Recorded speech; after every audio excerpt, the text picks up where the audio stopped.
All right, we are live. Yeah. High quality sound system here. That's real. Welcome everybody to Hopportunity Investors, where brains, beer, and beauty collide. Well, maybe not beauty. Welcome everybody, Hopportunity Investors 2021. Woo! All right. Guys, we've got Mr. Scott Gassner here joining us today. Thank you, sir. We're going to be talking about commercial, talk about some cool things he's doing, and just talk about getting this year started off right. So I've got Shawn over here in one of your corners, Shawn Bowen. I've got Cam here, and behind the scenes, we've got Ashley and Vanessa. They are part of what keeps this crew together and part of Hopportunity. And everybody joining us, thank you guys. Please jump in, throw out questions. This is about y'all. And yeah, so if you've never joined us before, I'll do my spiel I do every time. Hopportunity Investors is a real estate investment group. We talk about investing strategies. We talk about financing options and the implementation of those in Hampton Roads. And now kind of beyond that, but you know, we're really strong in Hampton Roads. And we bring in industry professionals, experts, and people who are, you know, putting their boots on the ground and doing stuff. And we have them come in and talk to us about how to make things work and how to invest in real estate. Normally, we like to do this in a live setting. We like to have our beers together and cling them together and, you know, do things like that. Networking is a huge part. Like real life. Yeah, like real life. Networking is a huge part of real estate, and therefore it's a huge part of Hopportunity. So whatever we can do in this virtual world to keep that going, we want to try to do that.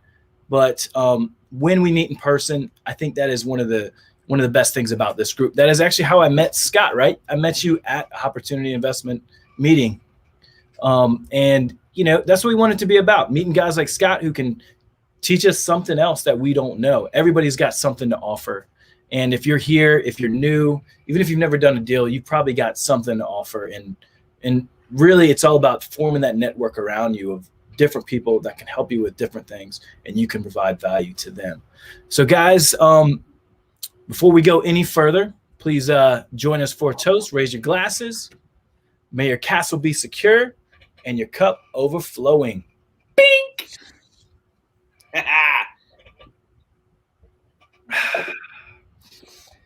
Yeah, so we survived 2020, guys. Great job. Victory. I'm super excited about 2021. This is going to be an incredible year.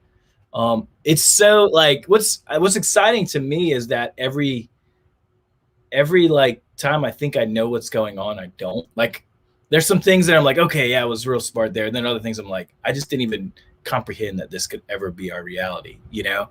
And we've kind of been in that, and it's scary in one way, but in another way, it's kind of fun and interesting. And, you know, interest rates are like insanely low. And, you know, I know we've all been able to kind of benefit from that in ways that we probably weren't expecting to at the start of 2020. And I think it's things like that have really evolved our markets into, you know, new opportunities. And I think that's what the Hopportunity way is. We think of it as opportunities. And one of the first times I spoke with Scott, he said, you know, I remember we had coffee at that place down at the beach. I can't remember. Yeah. Three ships. Yeah. 3 ships. Yeah. And, you know, Scott was imparting some wisdom on me. And he was just saying, you know, there's always a good market.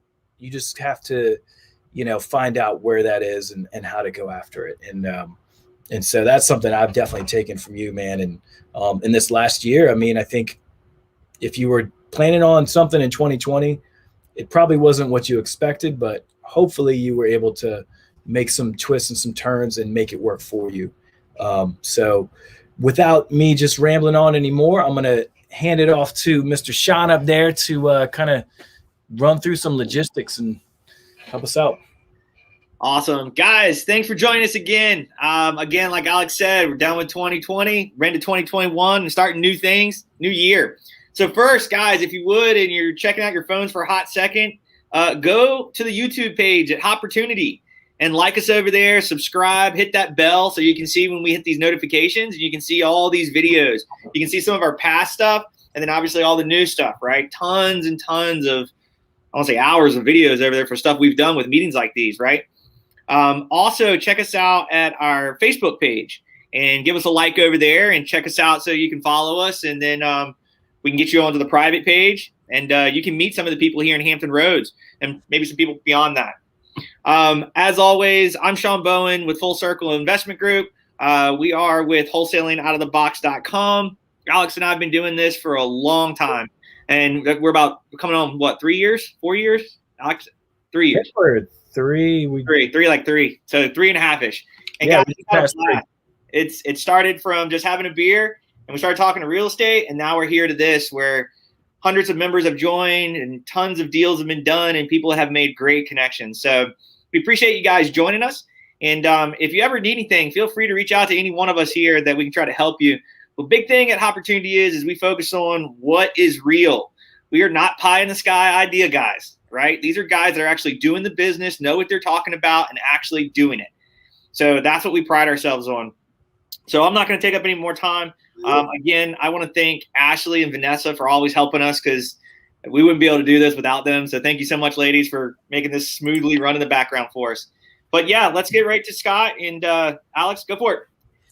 Scott Gassner, man. I've enjoyed our time, being able to talk about deals. I don't think we haven't actually closed one together yet, have we? No, we haven't. We've talked a lot about deals. We talked a lot about when we started talking, which was probably just over a year ago. I was really interested in the Airbnb market in Hampton Roads because it was one of the most affordable places to get vacation homes, and you could throw them up on Airbnb, and it was totally undiscovered. A year later, it's no longer the case, right? Because of COVID, everyone bought up those vacation homes. Everyone knows what Airbnb is now. And so, just keep rolling on to the next thing. But what a difference a year can make. Yeah, no, it's crazy. And I think, when I met Scott, I'll say I kind of realized that I could tell that he had, basically you've lived off of your portfolio for, that's your livelihood, right? Your real estate investing. Yeah, I've been a full-time investor for 11 years. Yeah. So that's been, when I heard that, I was like, okay, this is what we're all, kind of one of the goals a lot of us have. So I was kind of taking all that in and just, a great, just a lot of wealth of information there, but also just very approachable and non like in your face, like, hey man, I've done all this, like, so you're always open to ideas, and you're open to what people are doing in the local markets and stuff like that. And so I really respect that. And that's one of the reasons I wanted to bring you in, because the attitude that you have with real estate.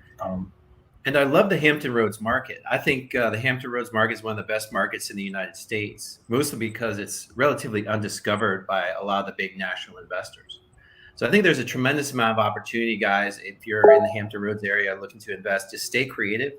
The riches are in the niches, right? And you can find it. You can find it's there. Actually, riches in the niches. So the man, riches are in the niches.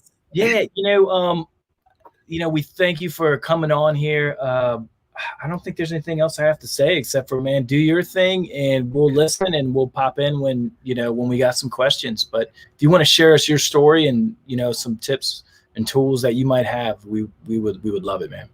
Okay. Yeah, that's, I'd love to. I'm a very open guy. So Cameron, if you don't mind pulling up this PowerPoint. My name is Scott Gassner. My company's 8 Square LLC. And what I want to do today is tell everyone kind of my story, how I got started in commercial real estate and how that changed over the 10 years I ran that portfolio, all the way up to the beginning of 2020 when I finally refinanced one of my original loans.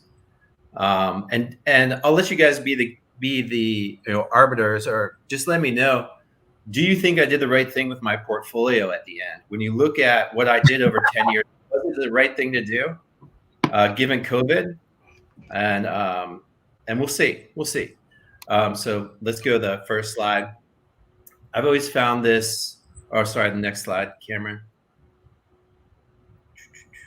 Just so everybody knows, Cameron Peters is our Peninsula guy. He runs the that side of the world on Hopportunity, so he's not just here for no reason. And he's obviously better at with real estate investing than he is PowerPoint. Is it frozen up? Are you frozen there?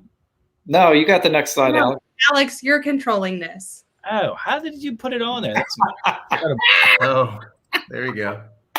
But it's cool. Throw me under the bus. Hey, we got it. Ashley's just like behind the scenes, man. You guys are way too behind the scenes these days. Actually, just throw punched you. This is one of the most significant quotes that I've ever read about business. It actually comes from Shakespeare, and that kind of shows you the timelessness of this kind of knowledge. So is this from Julius Caesar, Act 4, Scene 3? Brutus is speaking. He says, "There's a time in the affairs of men, which taken at the flood leads on to fortune. Omitted, all the voyage of their life is bound in the shallows and in miseries. On such a full sea are we now afloat, and we must take the current when it serves, or lose our ventures." And this quote has guided me when I was making business decisions. Actually, I started watching what other people were doing when they were making really wise business decisions, and I realized that this is really what they're doing. So let me just break it down, freshman level English style. What he's saying to me is that there's a tide, kind of like the business cycle or economic forces that happen among men, which if you take it at the extreme moments, it can lead you on to a fortune, to places that you can't go any other time. And if you're afraid to take that current at that time, if you're afraid to jump into the flood, then your life is going to be bound in the shallows, into the small wins, small losses, small stuff, and you'll never really get onto the big victories.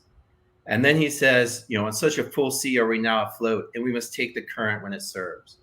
I think what that's saying is sometimes, the current's going to be what it is, and you got to kind of watch it and find your opportunity. And when it's there, you got to move. You can't just sit there waiting, or lose our ventures, or you'll never get there. So on to the next slide. Dude, that's awesome, man. I'm pumped. Yes.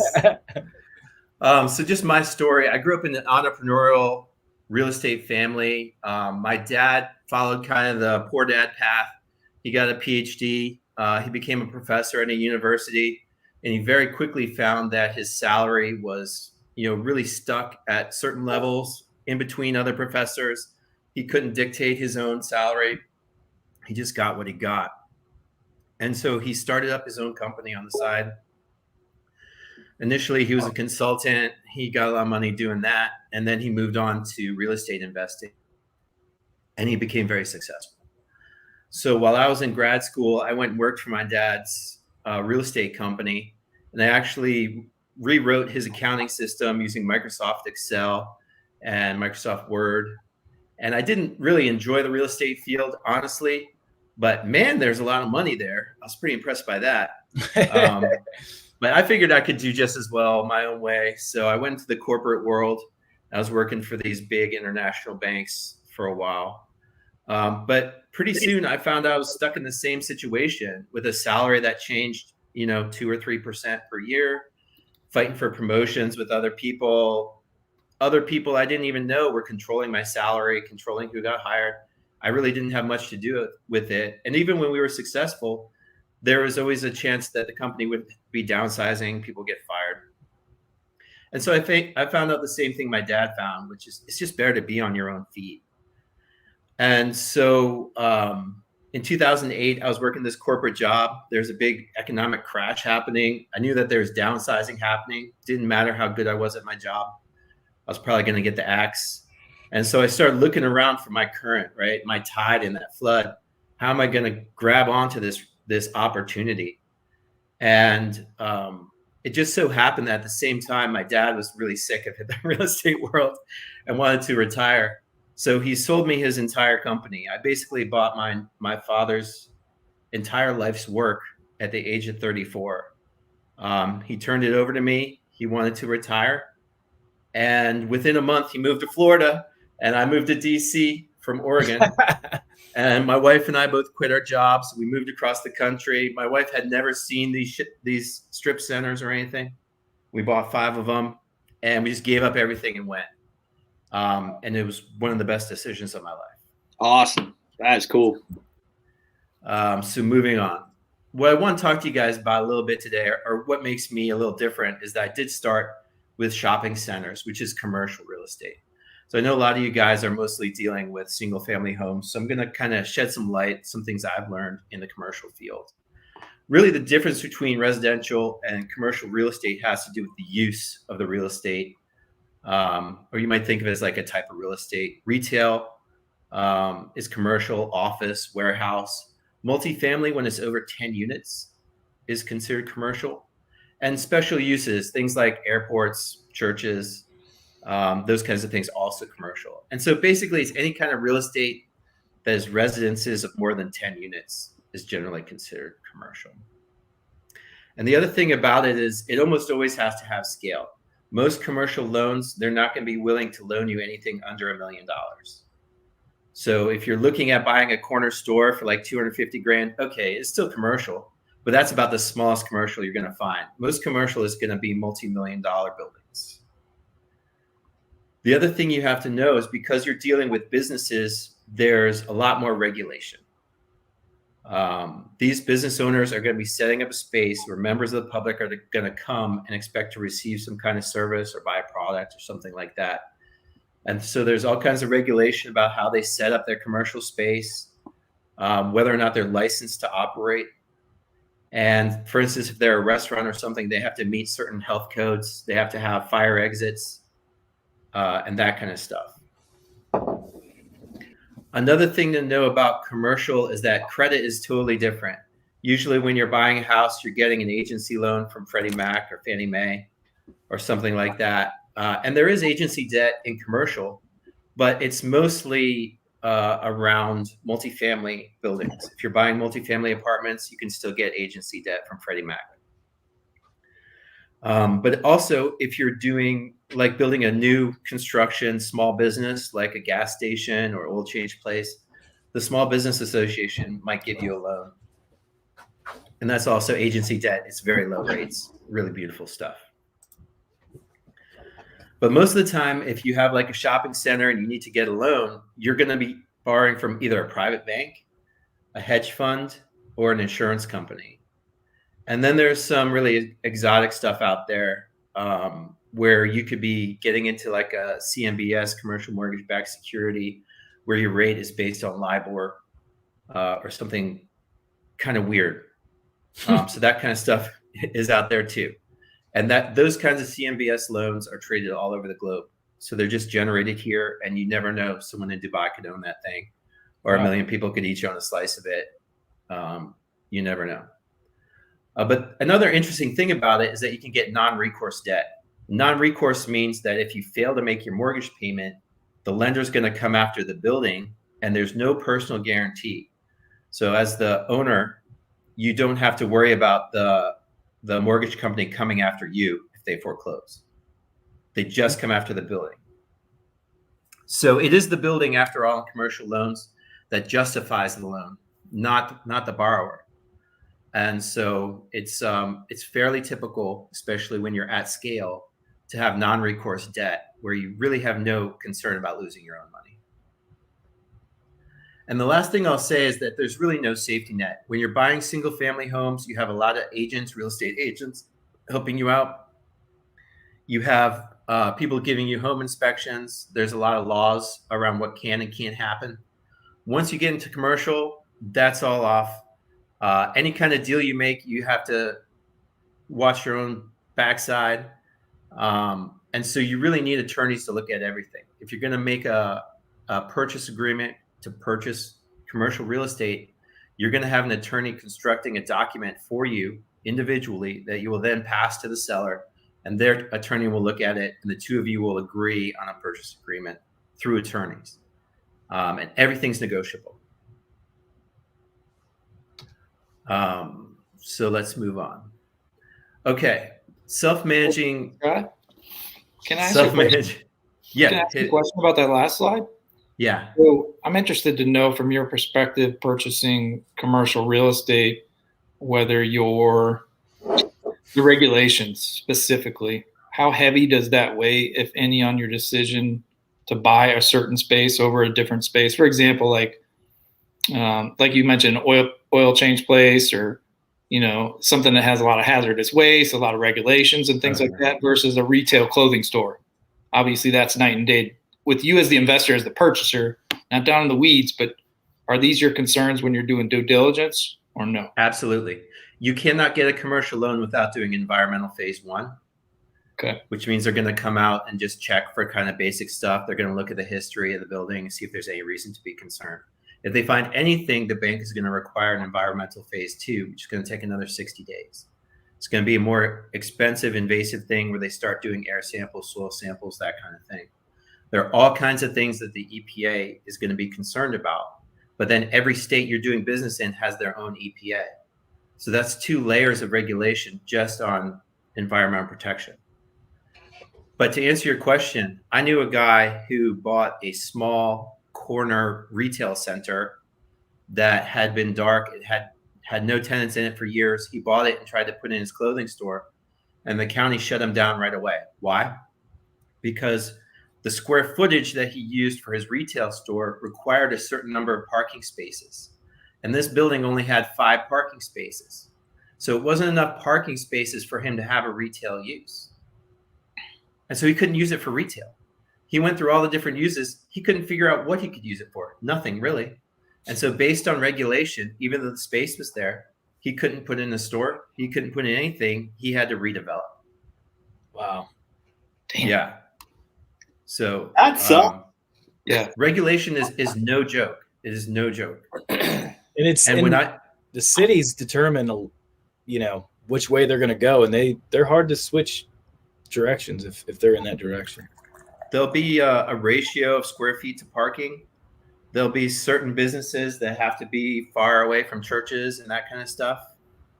Oh, wow. Should I answer this question from our side? Yeah, get your crystal ball. Let's hear it. Hold on. Yeah.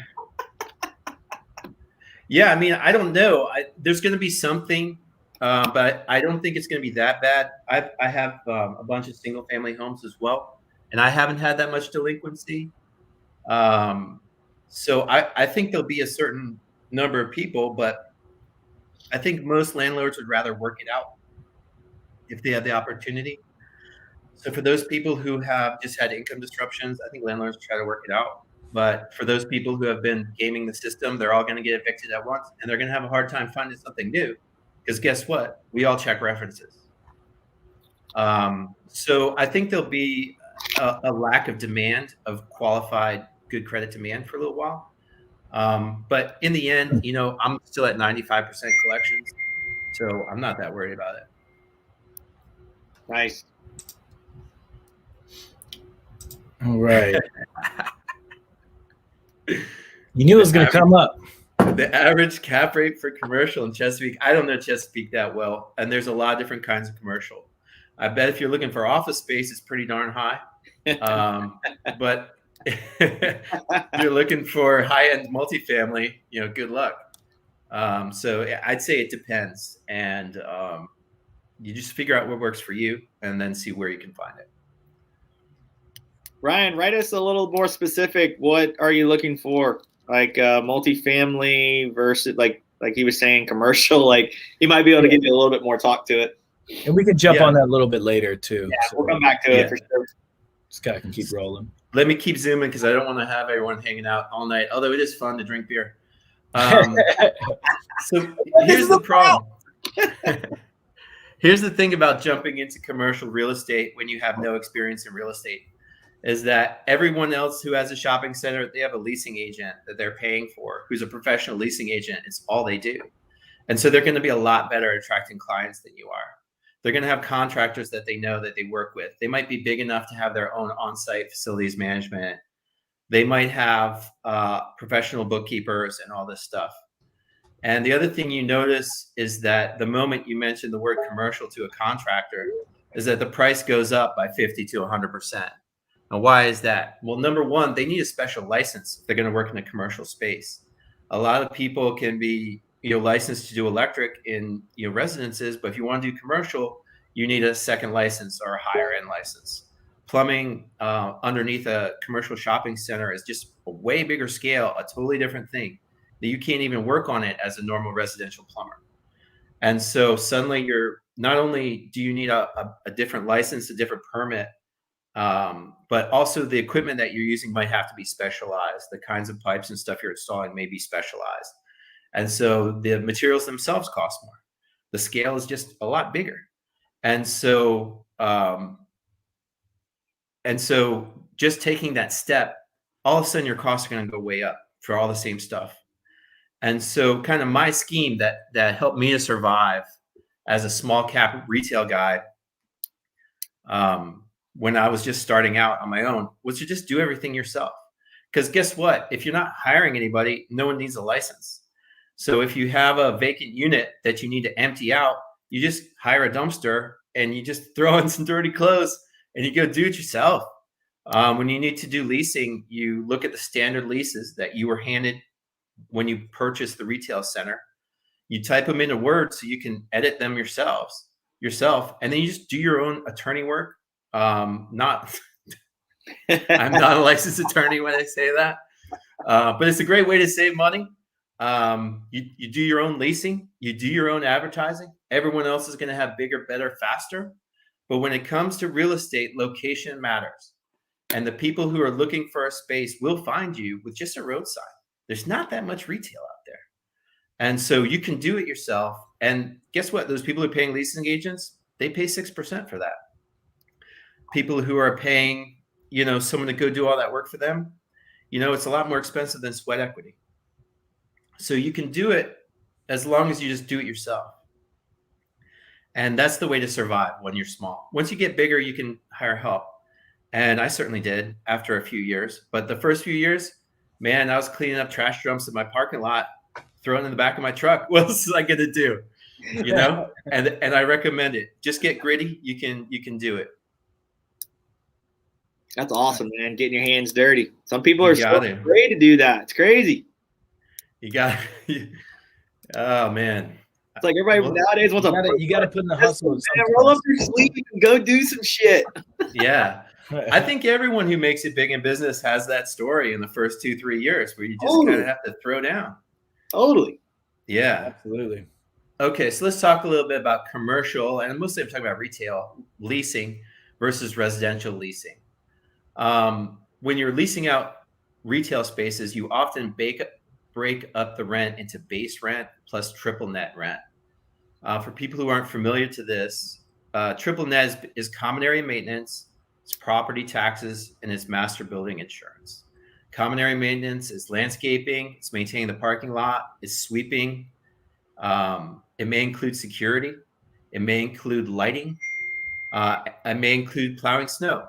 Anything that requires that you have to spend to maintain the common areas is going to be billed back to the tenants in the form of triple net rents. The base rent is the rent that's actually coming to the landlord after expenses. So that's really going to be based on the market. There's not a whole lot you can do with that, but that's kind of the upside too. If you're small, you can still charge the same rate everyone else is charging. Qualifications are pretty stern to rent out a space in a retail shopping center.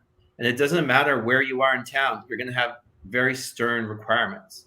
And the reason is that what landlords do in retail is they rent out an empty box. There is no store in there when they rent it out. It's up to the lessor, the tenant, to go in there and build out the space, to build out the store the way that they like it, the way that meets with their corporate details, corporate demands, and the way that meets the regulations for the county. They're going to be dealing with the public. And so there's a certain amount of regulation that comes into that. And these people are going to have to go get their own use and occupancy permit from the county, which means that they have to have a certain amount of business acumen. It can be really hairy for people who are doing it for the first time. So you're often looking for people who have done it before. Like I mentioned before, there's parking requirements. So before you lease to someone, you have to know how much parking they're going to require. And the county's going to have some kind of tabulation on that. They may be keeping a tabulation on your property to make sure that you have enough parking spaces for all the people that you're putting in there. If you put someone in and you can't offer them enough parking, then you're not holding up your end of the bargain as a landlord. So you have to be aware of that kind of stuff. On the upside, maintenance is very minimal. Tenants build out their own space. They build out their own electrical, their own plumbing. They may put in their own HVAC. Restaurants are putting in their own ovens, all their own tables, their own carpet, their own walls, wallpaper, paint. And so as a landlord, you don't have to maintain any of that. You never pay for a tenant's toilets. You never pay to fix their HVAC. That's all on them. Nice. So it really reduces your costs, right? The only thing you have to maintain is the roof, the parking lot, the landscaping, the exterior lighting, the kind of the common area stuff, and what's called the shell, the exterior of the building. You have to make sure everyone can get their utilities, that the utilities get to their unit. But once they get to the unit, it's on the tenant. Next one. All right. So when you guys do that, just kind of thinking the difference between retail and commercial. With retail, it seems like a lot of people are really focused on the cosmetic and the kitchen and all that stuff. Whereas in commercial, it sounds like you can kind of really focus on where you're at for that specific business that you want to have. And you really don't have to do much other than, you give them the box. That's where the value is, the box and the location, really. Yeah, that's all you do. And you charge a base rent, and the base rent's based on the market, and it's up to the business to earn enough income to afford it. So the risk for the landlord isn't that bad. It's just a matter of choosing the right tenants. But you can have a tenant come in and tear it up and fail to ever open for business and really damage your space. And then they just run out of money and they leave. And now you have to spend all this money to return that unit back to what's called a white box. And so you can lose. You can put tenants in there who fight you tooth and nail and refuse to move out. But, it's not like when it comes to evicting a retail tenant, once again, there's no safety net. It's not like the courts are going to say, well, we can't throw this family with children out into the snow. They'll happily throw a tax accountant out in the snow. They'll happily throw a retail tenant out in the snow. It's not a residence. It's a business. And so no one has to live in the snow. Right? Zero emotion. I love it. Yeah, I mean, it really is no safety net. So you have to know that when you go into this kind of thing. But the cool thing about leasing in this way, let me just get back to my little slide here, is that local demographics don't mean very much. And the reason is that the owners of your shops, they don't necessarily live in that neighborhood. They don't necessarily work at the places these other people do. They work for themselves. And so they're going to be coming from somewhere else. They're going to be investing a bunch of their own money. They're going to have good credit up front, and they're going to have good business acumen just to pass the U&O permitting process. So you wind up with pretty good performance no matter where it's located. The other thing is that the income for that family is going to be tied to their investment. So if they want to, have enough money for whatever they're trying to do, they need to keep the shop. If they're going to lose their house or lose their shop, they'd rather lose their house because they can always move into an apartment or move somewhere humble for a little while. But without the shop, Wow. They've got no income. That's a crazy thought. And so you end up having really long-term tenants. They spend a lot of money to move in. So the shortest lease term is 3 years, but the most common length would be 5 years for retail.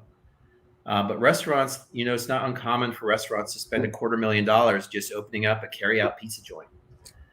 And so then they're going to ask for a 5-year lease with 2 5-year options, something like that. I had a big corporate tenant come in. They ripped my building down to the walls. They took off the roof. They took off the rear wall. They jackhammered the floor. They basically rebuilt the entire building for their own uses. And they signed a 10-year lease with 2 10-year options. So 30-year contract on my side. But hey, I negotiated well. Or my partner did. Thank God for her. So it's a whole different thing. It's not like residential where you sign a 12-month lease and then you go month to month. These people are in there for long terms. So let's move on. How are we doing on time? How pressured should I feel on time here, guys? We got about Good. 5 minutes left. 5 minutes? Okay. No, you got 10 minutes. Okay. In commercial, there's no MLS. There's CoStar, there's LoopNet, but a lot of deals you're going to get are going to be passed to you without ever being listed anywhere. They're going to be off-market pocket deals. And so you're going to want to have a track record of success. And once you have that, you become what's called a preferred buyer. And then these pocket deals will come to you before they come to other folks. In the purchase process, you will either send or receive a letter of intent saying that you want to purchase. You'll give basic guidelines for the deal, especially the price that you want to offer. You're going to sign that. The seller's going to sign that. You both sign it. Doesn't mean anything. It just means you want to sell. Then the sales agreement happens. You have attorneys who negotiate all that stuff. You usually put in 30 days to physically inspect for yourself, for your own sanity. Make sure you're getting what you think you are. You do a survey in there and you do a title check.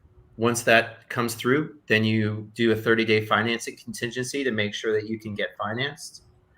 After that, if everything lines up, that's your last opportunity to back out of the deal. Then you have 30 days to get your financing and close. I'm skipping a lot of stuff, but that's the basic format. So for me, I had 5 shopping centers. I bought them in 2009. I sold my dog in 2015. I lost about $40,000 a year on that property. I was so glad to see the backside of it. I sold it for exactly what I purchased it for, and I was damn happy I did. In 2017, I sold 2 of my break-even centers. I basically earned about 10 grand a year each on those guys, but I put in a lot of work to earn that 10 grand, so I didn't really want them. So I sold those exactly for what I paid for them. Happy to see the back end of those as well. I also sold one pretty good center in 2017, and I made a bunch of cash. So I had a huge pile of cash. Wasn't sure what to do with it. But what I did is I did a massive 1031. I traded one shopping center for 34 single-family homes in 4 different states. So I bought 15 homes in Jackson, Mississippi, 12 homes in Memphis, Tennessee, 4 homes in Oklahoma City, Oklahoma, and 3 houses in Hampton Roads. I had 45 days to identify 34 homes. And I did it, and every gray hair on my head arrived during that 45 days. I aged like 5 years. Damn. It was brutal. Twice I had the whole deal locked down, and the carpet got pulled out from under me. It came down to the last week when I finally nailed down my final $1 million purchase. And it's pretty good now. And then the last shopping center I refinanced during COVID back in April on a 10-year note. I did one of those funky exotic loans based on LIBOR. My financing broker told me it was the lowest rate he'd ever underwritten a retail shopping center at. That's awesome. Rates are crazy low right now. I'm locked in. There's no prepayment. I have to pay it for 10 years. But man, what a rate. That's awesome. So here's where I was going into COVID-19. I had one large strip mall near Washington, D.C. I have 49 single-family homes rented long-term in 5 states: Missouri, Mississippi, Oklahoma, Tennessee, and Virginia. And I have 1 Airbnb duplex, happens to be in Hampton, with really great water views.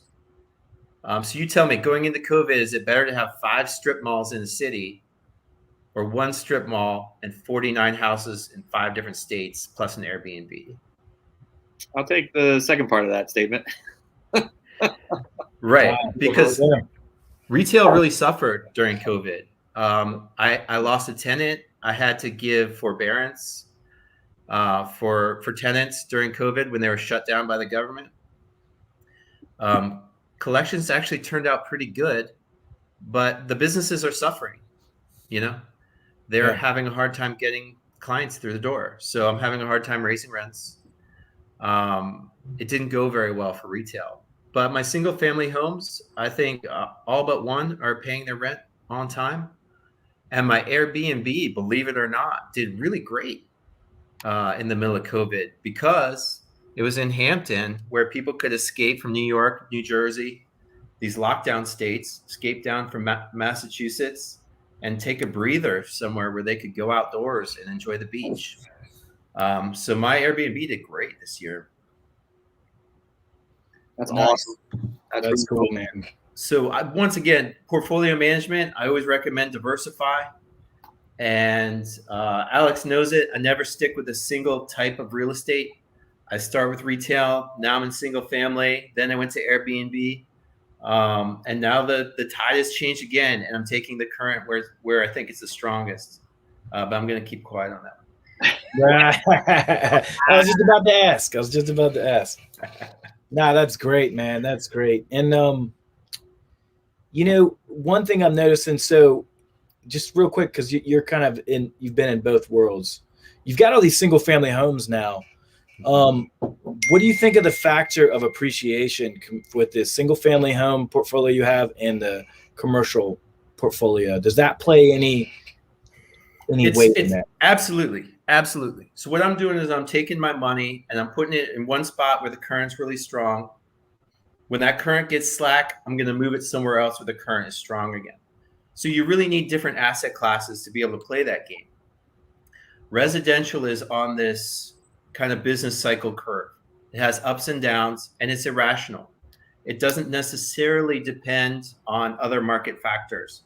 Sometimes a neighborhood could just become popular, and all of a sudden everyone's moving there, and all of a sudden your real estate's worth a lot more, And so you want to be diversified. You want to be in a lot of different places.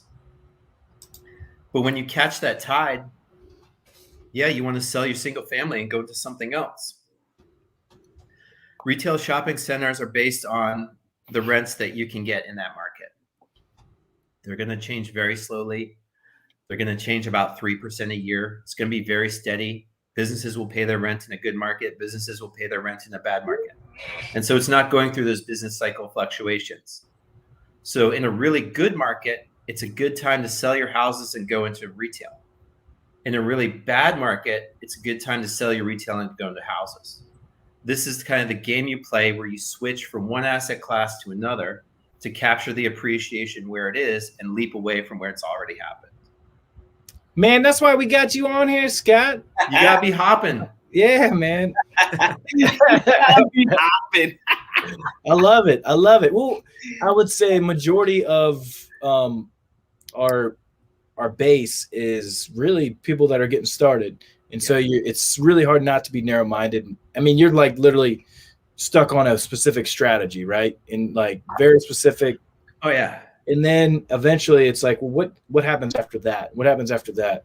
And you've kind of been in this game a long time. It's cool to see the way that like, all right, well, I got these shopping centers and I'm done. Right. It's okay. What's the next stage to continue business and to continue growing? Hopefully, Do you feel like you have grown as the years have gone?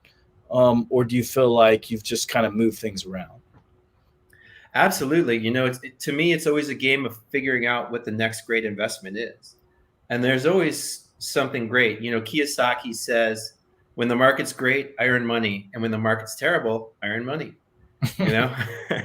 And when you understand real estate, you can do that. You just have to know what you're looking at and know how to play it. For the guys who are starting out, what I would say is you don't want to start out doing this small time puddle jumping, making just a little bit here, a little bit there stuff. Try to figure out how to make a big move early because you're only going to have this energy while you're young. But for those first 2 or 3 years, you got to do what I did. You got to jump into the deep end. You got to work your butt off and make it happen on your own because you're going to learn a lot and you're going to make a lot more money. So if I were somebody like that right now, if I was just starting out, I would be looking at Airbnb rental arbitrage. I would be looking at renting a 5-bedroom house just for me and my girlfriend, and then renting out the other 4 rooms on Airbnb. There are ways to play that right now where you can make a bunch of money. Other than that, it's always a good idea to learn as much as you can, learn from other people, and just be aggressive and keep looking and don't give up. Awesome. I want to go through some of these questions with you that people have been writing here while we've been talking, just kind of play catch up. Awesome. I'm going to pull off the slideshow real quick, or actually, Ash, can you do that? All right. So it says Ryan Smith was writing earlier where he wrote, what would you say the average cap rate is in commercial Chesapeake real estate in Virginia? He said he was looking at an office building for $850. I don't know if you can do it. I don't know much about office. All I know is it's a really scary thing to move into. Okay. But is that because of now, or is that because of just any time? It's because of COVID. Okay. Because everyone has essentially learned at this point that they can work from home. Everyone's already set up their home office. Everyone's become accustomed to working separately. And so I don't think the readoption of office space is going to happen very quickly. The people who are going to do it are going to be smaller offices who want a presence in a market just to show everyone they exist, like a doctor, a dentist, an attorney, something like that. I think they'll come back. Real estate investors probably buy their own building. Yeah, stuff like that. Other necessary functions like gas stations, barbers and beauty, convenience stores, that's always going to be there. Office building, man, I'd be concerned. Here's the other thing about office. In retail, I didn't have to maintain plumbing. In office buildings, those toilets tend to be in the hallways. They are up to the landlord. You're going to have to vacuum. When you get a new tenant, it's going to be on you to build out for them. So in retail, they build themselves out. In office, you have to build out for them. Then they only stay in business for 6 months and they're gone. What are you going to do now? Build out for the next guy? Yeah. So office is scary. That's a heavy build cost or heavy cost over top of whatever you're already paying. It's a lot of landlord costs and a lot of landlord involvement. It's a big difference from what you're explaining on the other retail. So it's strip mall has no interior hallways. It has no public restrooms. If you run it right, it has no landlord square footage at all. Nice. And yeah, so you don't manage anything. You manage parking lot lighting. Yeah. No one needs to call you and wake you up in the middle of the night because the light's out in the parking lot. A buddy of mine had a few of those, and he was like, I said something about it because I knew he's the landlord. And I was like, dude, that's a landlord's responsibility. He's like, no, it's not. It's like, that's the inside of the building. I got the outside of the building. That's right. That's right. Well, that's funny, man. Like on the residential side, you want to, like, if you can find a duplex that has all the utilities separated, people don't think about it, but it's such a huge savings at the end of the day. Totally. So if you can build your model out on commercial to keep you out here, and you guys figure it out in there, then that's gravy. It's basic value add to individually meter every single tenant. And even if the landlord pays it, you still bill it back to the tenants one way or the other. It's definitely a good investment for sure. Yeah. Marcus Ivory said, how do you work your net lease agreements, or do you even use them? And I think you touched on that when you were talking on one of your slides. Yeah. So this based on the prior 12 months. When you're doing a new lease with a tenant, you just bring up your books. You do it into all the different categories that I mentioned before. You can be super clear to your tenants about what they're paying for. You don't want it to be too much. You want to kind of be aware of what people are paying next door, in the area. What's the market average triple net cost, and try to keep it there. And so you have to manage your own expenses so you don't, mishandle your own management for the benefit of the tenants. You want to keep those costs low. But yeah, it's just based on the prior 12 months. And then what you do is every year at the end of the year in December, you do your books for the year and you even it out with all the tenants. If they have paid too much, you might owe them something. If they've underpaid, they might owe you something. So that's how you want to arrange it. Make sure to undercharge them because you don't want to have to pay them everybody back. That was up. Nice.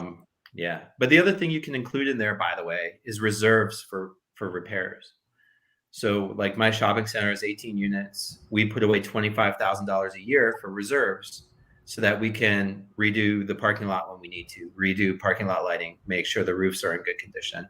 That kind of stuff. Actually, the tenants pay for through reserves in the triple nets. Mm-hmm. Nice. Okay. One guy wrote over here. He was like, when we asked you, you were like, "Shh, I'm not gonna say what I'm doing." He's like, "Come on, man, give me the goods." Hey, man, you got. I'll give you a hint. Okay. I'll give you a hint. I'm under contract in Hampton Roads right now. Oh, so close. On commercial. The Rose represent. On commercial. Yeah. Nice. What city? Nope. Oh, yeah, that'll give it away right there. Yep. Nice. I know, man, but I'm not going to give you up like that. Another guy said, Thanks, dude. of passive syndications in mid-income residential apartments.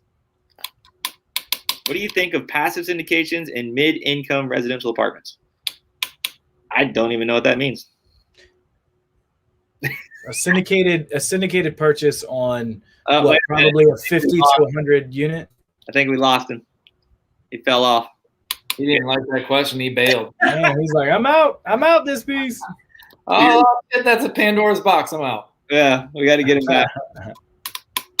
Yeah, man, no, Scott's awesome. These are good. These are good questions. Guys, keep these questions coming over here. We're going to try to hang out for a few more minutes. Usually we, try to shut it down at 9 o'clock, going a little bit longer, try to help you guys get these answers you're looking for. We'll get Scott back on here. Please, right over in the comment section, let us know what questions you have, and we're going to try to get these answered by Scott. And if you do come in, please come in over on the letting the what is this thing? This group that we're using, StreamYard. Let them know who it is so we can talk to you. So we've seen Green Drake. We saw Deep Sea JB, Marcus Ivory, Ryan Smith. So Owen had a question over here. We'll wait for we'll hopefully be able to get Steve back on here and be able to answer these questions for you guys. Thank you so much for hanging out with us. We really appreciate it. Hopefully this stuff is helpful. If you guys would, leave in the comments. Let us know. There he is. There he is. Cool. All right. So let's see if we can go back to that one for a hot second. We lost you right at the end. What do you think of passive syndications in mid-income residential apartments? Probably what I think is CYA. Be careful. 50. Make sure you have an attorney read that agreement, because usually you can buy a small apartment complex yourself and get treated as 100% owner. The minute you go passive in a syndication, someone's going to be eating part of your lunch. And I've seen some really bad deals out there. I've been offered some stuff that just almost turns my stomach at how much money that syndicator is taking out of my pocket. I would say right now, I'm not in any syndications, and I've spoken to a lot of people about it. I have 2 business partners, and I think it's too many. I love them both, but I wouldn't want any more, and in syndication, it's just too many people. It's a different investment. If you're say you're kind of at the end of your investing life and you just want to invest and ignore it and make a meager return. Yeah, you can do that. But there's a lot better deals out there. You could go out and buy yourself an Airbnb and make 4 or 5 times the money. So okay. Why would you do it? Okay, cool. Hopefully that answers whoever that person was. Again, guys, if you're joining us at StreamYard, let's try to see if we can get that so we can see who you are and hopefully answer it for you. Vanessa wrote, are you trying to do anything in the Raleigh area? I am not. No, the prices here aren't great. There's just too much money here in Raleigh. Okay. So hard to make return. The next question we had was Deep Sea JB said, who's responsible for putting the white box back in place after the retail tenant leaves? What sort of security deposit do you get from tenants? So security deposit depends on the credit check. Most of the time it's a 1-month security deposit. I've heard a lot of people do first month and last month, or 2-month security deposit. When I have people who don't have good credit, an alternative for having good credit could be 3 months of security deposit. but usually it's 1 month. It's up to me to put the white box back in place. The tenants just have to return it to the same condition it was in when they got it. So if it had decent carpet, they keep the decent carpet. If it had neutral tone on the walls, they keep the neutral tone on the walls. They just can't have holes in the walls. Okay. Hey, I've got a question for you on that same note. You were talking, you got a pizza shop putting in $250,000. Yeah. How is most of the money that you're getting coming in? Is it a lot of business loans, or is it kind of, how you see? You mean the pizza shop owner? Yeah. Somebody that's got $250,000 to invest into. How are they coming up with that money? And so often what you'll have is one group who's in the business of creating new locations, and they'll have investors who come and purchase the locations from them after they put it in place. So they'll spend all that money up front to build it out, and then they'll sell it to an investor who's buying the business. They'll probably do some kind of down payment and then a payment plan over years to keep the location. So that's a whole different business model. You got to be bankrolled pretty solid to do that. Yeah, but I know somebody who puts in oil change places. He buys vacant lots. He gets a small business loan to build a new oil change place. He has to put in about $500,000 up front to make it happen. And then he writes himself a lease to be the owner of the business there. And then he sells the commercial real estate with a tenant in place, and he gets about $1 million to sell it. So he doubles his money every year by building new oil change places and gets a business for free. Sounds like McDonald's. I like it, man. That's pretty slick. That's awesome. Yeah. But All you need is $500,000 to do it. No big deal. Yeah, no, You got to know that niche and be willing to take that. little change. No big deal. All right, we have one. We're going to go back up here. Owen Ali wrote, how do you pick a market before you start looking for deals in that area? Multifamily apartments is what he's referring to. Yeah, man, pick like 10 and then go in the market and find out when you're right. The sad news is you don't know till you try, man. You can look at cap rates all day long. You can look at deals, but I'm telling you, the stuff that actually gets to LoopNet and CoStar has already been filtered through a lot of hands. So you have to pick your markets first. Then I would say when I was doing it, what I did is I went for like a month in each market. I called everyone I could. I talked the best game I could. I looked as professional as possible. I just gave them my resume. And then I found out what the deals were. And it's pretty rough there because you have a lot of big money out there in apartments. Get out of here, man. Well, apartments have been really popular for like 4 or 5 years now. Yeah. You've been in all these different fields. I know, like, we always talk about, like, you don't want to be in a war zone. You don't want to be in these, like, really, like, is that seen pretty much like most investments, or is that like, can commercial kind of get by wherever kind of thing? Commercial involves a lot of different classes. You can have retail, office, multifamily, churches, funky stuff, airports and graveyards and oil wells. It's constantly in fluctuation. So as long as you're looking around and just keep your nose to the trail, you're going to figure out where to go. But it's hard to. What was your original question? Well, like,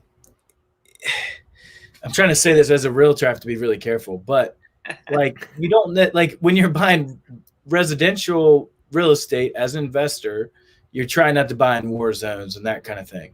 Oh, I see what you're saying. Okay. As residential, you've got families living there, and people don't want to get shot or something. With retail, I'm trying to figure out how I can get around this without putting my stuff up and getting called by Depot tomorrow. But with retail, commercial, with the commercial side, can you be a little bit more lenient on where you're at, because it's really based on the income that you can bring in, as opposed to if you're comfortable walking your dog? Yeah, because when it comes to retail, you're even in I mean, you call them war zones. That's even in even in you know lo- areas where people don't have very good credit. The people who are renting out retail are going to have good credit. They don't necessarily live in that neighborhood, and there are wealthy, good credit people who know how to operate a business in those areas, be safe, charge the right amounts, give people the service they want, and they run a nice business. I have always found that I got better returns and did better business in the, you know, low credit score areas than I did in the high credit score areas. And the shopping center that I did have that was in like, I don't know what's the opposite of war zone, in the like peacenik happy land. My returns were terrible. Nick. Peacenik happy land. I don't know, what would you call it? What's the opposite of war zone? Returns were horrible. My tenants were constantly at each other's throats. It was just too expensive. There was a lot of money in that rent, and they had high demand, and there wasn't much space. There were a lot of parking arguments. I had tenants fighting with knives in the parking lot. I swear to God. Dude, it's going down. All right, let's move on to another one. Trico Property says, I'm looking at, we're going to do like, let's just say it's 9, 10. So let's do like 2 or 3 more questions. Are you good? Yeah. Scott? Okay. I'm looking at a portfolio which has 1 room salon type spot included. Any basic insight to consider? Income to cost, etc. I mean, I guess it has 1 room salon type spot included. Any basic insight to consider? What I would say about salons is salons are kind of a dime a dozen. You can always rent out a salon, and with the right person, that person will attract their own clientele. They may even come for 15 minutes around just to go to this one salon if you get the right person. What you want to look for is someone with credit, someone who's done this before. It's always good to have someone who's going to come with other people to be in the salon with them, not just like a solo operator on their own, but yeah, I'm going to come and my 2 buddies are going to come with me. You're going to want to see that they have enough investment capital to open up, spruce the place up, do some advertising. Income to cost. I'm not sure what to say about income to cost. You want to get your cap rate right. And it's not going to be super easy to raise the rents, but I'll tell you, unless it's in so you want to be in an area where women are going to want to come to get their haircut. If it's in an area where women don't want to park their cars and walk and go get their haircut, then you're going to have trouble with the salon. Otherwise, if it's in an area where women feel comfortable doing that, then you'll probably be okay. You'll always have a tenant. And it's one of those things that you can't outsource to Amazon. So I'd say just get your cap rate right. Make sure that you check the credit of your tenant. And if they give you too much hassle, kick them out, because there's another one around the corner. Nice. All right, let's do 2 more. Brian Mathis wrote, what's the best advice that you received that you can share for somebody like himself that's just starting out? Take yourself back 10 years, smack your younger self. What would you say? Yeah, I'd say listen to Shakespeare back there on slide 1. Nice. You got to watch the tide and understand when things are shifting, when things are being undervalued, when you can buy something that's going to be valuable down the road. Right now with COVID is a flood time. We're seeing huge changes happening in the market. Retail is suffering. Office is suffering. All these things are going to be playing themselves out over years. This isn't going to just like happen in the next few months. This is going to be going on for the next 1.5 years, 2 years at the minimum. So what I'd say is there's always a deal around the corner. Don't get too hung up on a single deal. Keep looking until you find one that really works for you, that's going to change your situation. And always try to step it up. Don't keep it low. Don't stay in the shallows. Go for something that's going to make a change for you. Nice. All right. So the last one, I'm going to go over here. This was Deep Sea JB. It says, is there any type of retailer that you would never rent to? Strip clubs. Nice. And I'm serious. Wrong clientele. Strip clubs, like for instance, if you have a shopping center with like 10 tenants and you put a strip club in the middle of it, all the other 9 tenants are going to be affected by that. People are going to be turned off. They're going to think you're seedy. They're not going to want to go in there. Women are not going to feel comfortable walking to your salon. So, things that sketch people out like that, like strip clubs, not a good deal. Like a really boisterous nightclub can be great if they're respectful and they're far enough away and, it's not a problem for your other tenants. But if they are a problem, if there are people hanging out in the parking lot and harassing other businesses, that can be an issue. So really you have to think about tenant mix a lot with that stuff. Private clubs, nightclubs, strip clubs, you really got to think about it because once you sign that lease, they could be in there for 5 years, Good answer. Last thing I want to ask, and I hope everybody appreciates this, is what do you want to give as a closing remark for all this information you've shared tonight, which I thought was awesome. Thank you again for doing it. But what would you like the people that are watching tonight, have a big takeaway from your getting in to where you're at now, experience-wise? What would you want somebody to walk away with as their big takeaway from tonight? Come on. That's tough. I feel like I've answered this question more than once. I just keep reading that Shakespeare passage and thinking about what it means. You want to make a big change. Do not settle for anything that's going to tie you up, cause you a lot of work, and not get you anywhere when you're done. Don't sit around letting other people dictate how the terms of your deal are going to be. Stay active, stay smart, and when it stops looking like a good deal, move on. Because there's other deals around the corner, and Hampton Roads is a great market. There are great opportunities there. Nice. Nice, man. Well, I think that's awesome, man. I think when you started with that Shakespeare quote, you had me. I was like, done. So I don't know, man. I think the idea of moving with the flow of things is great, but it's difficult. But you've got a very hands-on approach and a very I don't know. I mean, like it's not something that's just going to stop. You're going to keep changing, and I love that you're saying go in there and be aggressive. That's something we don't hear a lot. I don't say a lot to my clients, honestly, just mainly because I'm super risk adverse when I'm representing my clients. But I think coming from an investor, I think it's a great piece of advice to say, man, go out there and make that big move, because that's where the big returns are going to come from. I think you want to scare yourself a little bit every time. You want to be excited every time, and you want to scare yourself a little every time. Nice. I like that. That way you're always stepping it up, and just keep stepping it up. And eventually you're going to be stepping up pretty high, and you're like, whoa, is it really me doing this? But you look at the numbers, you look at your research, what you're doing makes sense. You look at the people that are coming along with you and checking with them to make sure you're not crazy. And after a decade of doing that, heck, you're somewhere.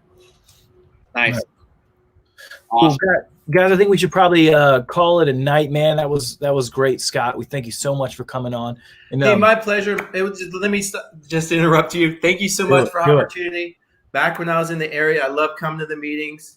I really appreciate Alex. I really appreciate Shawn. I really appreciate Ashley and Vanessa and Cameron, all you guys. We're so welcoming to me. And we had such a good time killing beers back in the day. And then COVID hit and ruined the whole party. But I'm glad we're still doing it. And go ahead, take it away. Thank you, Hopportunity. That's all. Yeah, well, Scott, stay on here, man. Okay. Before we cut out of here, we always say what we're drinking. So I'm going to start us off. I got the Dogfish Head 90-minute IPA. Nice. That's a good one. I like that one. Cam, what do you got? I got a Tropic Canyon. Ooh. You like a little citrus in the beer? This is a good one, man. I just stumbled across this one. It's out of Maryland. I don't know. I like it. Good stuff. Scott, what are you drinking? I'm drinking a brisk Pilsner from Brewery Bavana here in Raleigh. Nice. I went to the good old special Norm New Realm, the Hoplandia IPA. Nice. That's a good one. Well, I want to thank you again for being on here, man. Thanks for taking the time to join us, share all this stuff with these people that have joined us and taking the time to spend with us this evening. Thank you so much for the guys and ladies and gentlemen that have joined us tonight. I appreciate it so much for taking the time and hanging out with us. Hopefully you learned something, and please go check us out at that Hopportunity page on Facebook and on the YouTube channel. And click that like button, subscribe, and see all that information when it comes over there. One last thing before we roll out of here, though. I want you guys to learn who Cam Peters is. Let's talk about that. Cam runs our Peninsula chapter as far as how we are, what we're doing when this thing was live. I think he's over there. So, Cam, talk about who you are, what you do, and what you've been doing with Hopportunity and how all this came about. Yeah, so I would say, just being honest, it's been a year, maybe a year and a half ago, we were getting together after Hopportunity, right, down on the south side, shooting the breeze about what the night was like and this and that. And I was like, hey, why don't we ever move this over to Peninsula? And you guys were like, well, let's go. You got that? You live over there, right? So you got that? And I'm like, yeah, I got that. You just signed yourself up. That's how it was going. It wasn't any big mastermind, right? But I know there's a lot of guys and gals that don't like to cross the tunnels and whatever. I do it all the time, so I've gotten used to it. But I get it. There's certain south side folks that don't want to go to the Peninsula and certain Peninsula folks that don't want to go to the south side, right? And so we thought that made for enough of a base, right, for us to do this up on the Peninsula side. And so we started that last year, and then COVID kind of killed it and made it to where it was really hard to do. So we did a few successful. Yeah, it just tanked it. But we did a few, and it was super successful, and everybody was appreciating it. So we're looking to start that back up in 2021. And I guess we'd like to hear from you guys, right? Are you ready to go back to in-person events? What are your concerns? What are your thoughts? Because obviously we don't want to do this, and then when will you be ready? All the guys that show up is the guys you see on the screen. I mean, let's be honest. We're still going to drink beer. We're still going to have great real estate. So brave. But we'd like to do that with you. So yeah, in a nutshell, that's it. We're looking to start it back up on Peninsula for sure, Southside as well, and just kind of looking to hear some feedback. Like to get that going. Awesome. Nice. So yeah, guys, let us know.